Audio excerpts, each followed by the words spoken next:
नमस्कार दोस्तों, स्वागत है आप सभी का सक्सेस पॉइंट जी की क्लास में। दोस्तों आज हम जानेंगे केंद्र सरकार की आय के स्रोत क्या हैं इसके बारे में। तो चलिए शुरू करते हैं। वीडियो को लास्ट तक देखिएगा, बहुत ही महत्वपूर्ण वीडियो है। भारतीय संविधान के अंतर्गत केंद्र सरकार की आय के स्रोतों को दो भागों में विभाजित किया गया है। पहला है कर साधनों से प्राप्त आय और दूसरा है गैर कर साधनों से प्राप्त आय। आइए जानते हैं कर साधनों से प्राप्त आय के बारे में।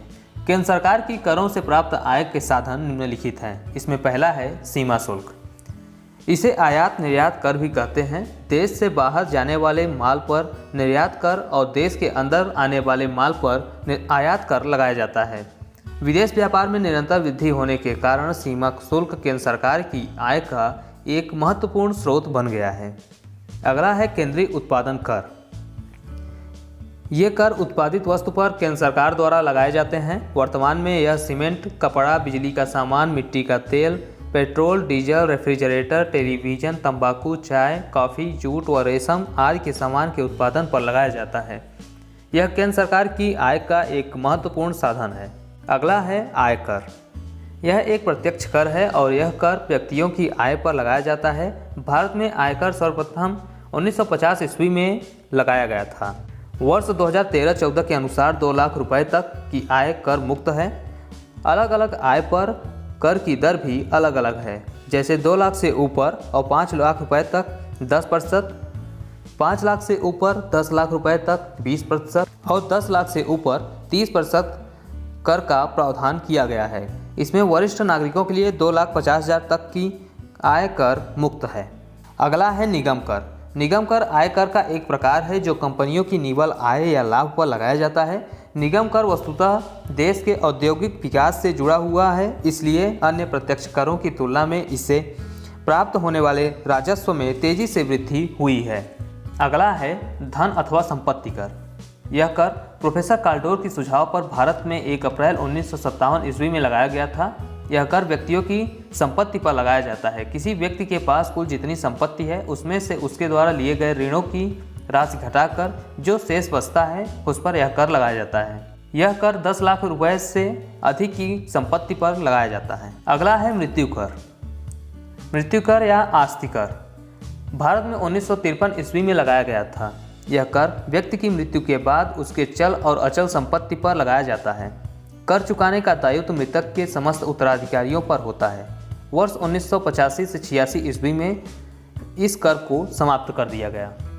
अगला है उपहार कर।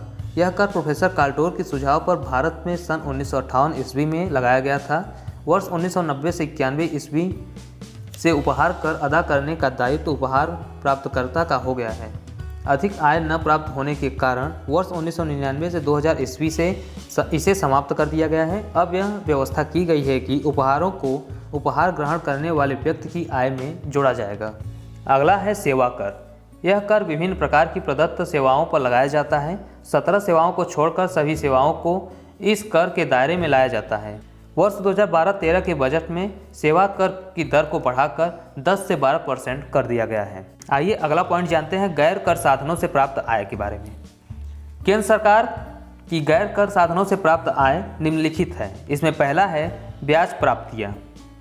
केंद्र सरकार राज्यों, केंद्र शासित प्रदेशों एवं केंद्रीय संस्थानों को ऋण देती है। इन ऋणों पर ब्याज की प्राप्ति होती है। अगला है मुद्रा या सिक्का ढलाई एवं टकसाल।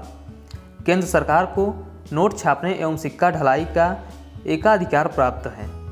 इससे भी सरकार को आय प्राप्त होती है। अगला पॉइंट है लाभांश एवं लाभ। इसके अंतर्गत भारतीय रिजर्व बैंक, अन्य राष्ट्रीयकृत व्यापारिक बैंक व केंद्र सरकार के व्यावसायिक उपक्रमों से प्राप्त लाभ को सम्मिलित किया जाता है। अगला पॉइंट है सामान्य सेवाओं से आय।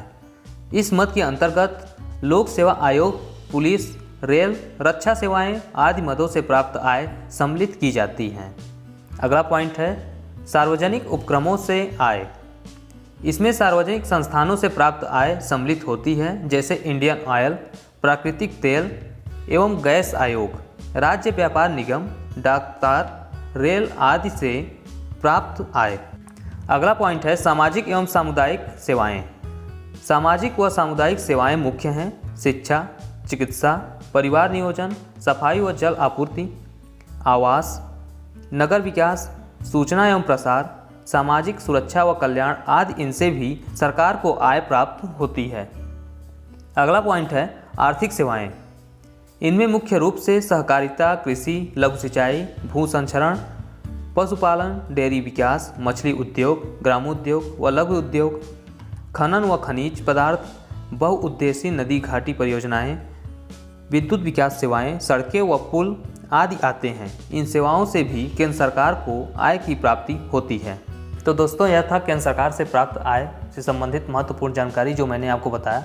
अगर आपको वीडियो अच्छी लगी हो तो कृपया वीडियो को लाइक करिए, चैनल को सब्सक्राइब करिए और अपने दोस्तों के साथ शेयर करिए। आपसे फिर मुलाकात होगी अगली वीडियो में।